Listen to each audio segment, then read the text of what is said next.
భక్తుణ్ణి రక్షించుకోవడానికి ఈశ్వరుడు జోక్యం చేసుకుంటాడు. ఆయన ఎలా జోక్యం చేసుకుంటాడో మనకి తెలియదు. ఒక్కొక్కసారి బహుముందుగానే జోక్యం చేసుకుంటాడు. వచ్చేది తెలుస్తుంది కాబట్టి అడ్డుకట్ట వేసి నించుంటాడు. మనకి తెలియవు ఆయన యొక్క కృత్యములు. భక్తుణ్ణి మాత్రం ఆదుకుని తీరుతాడు ఈశ్వరుడు. నన్ను నమ్మండి అంతే, అంతకన్నా నేను చెప్పలేను. ఒక సమస్యని ఇచ్చే ముందు మనం సమస్య వచ్చాక ఆలోచిస్తాం.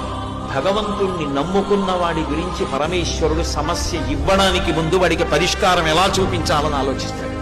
నన్ను నమ్ముకుని ఉన్నవాడు వాడు పాడైతే, అందుకే భాగవతంలో అష్టమ స్కందంలో అంటాడు, వాడు నా కొరకు రక్షింపవలయువాడు. వాడి కోసం వాడిని నేను రక్షించట్లేదు, నా కోసం రక్షిస్తున్నా. అటువంటి వాడు పాడైపోతే లోకంలో భగవంతుడున్నాడు అని ఎవడు నమ్ముతాడు? నమ్మడు. నేను ఉన్నాను అని నమ్మాలంటే నన్ను నమ్ముకున్నవాడు పాడవడానికి వీల్లేదు.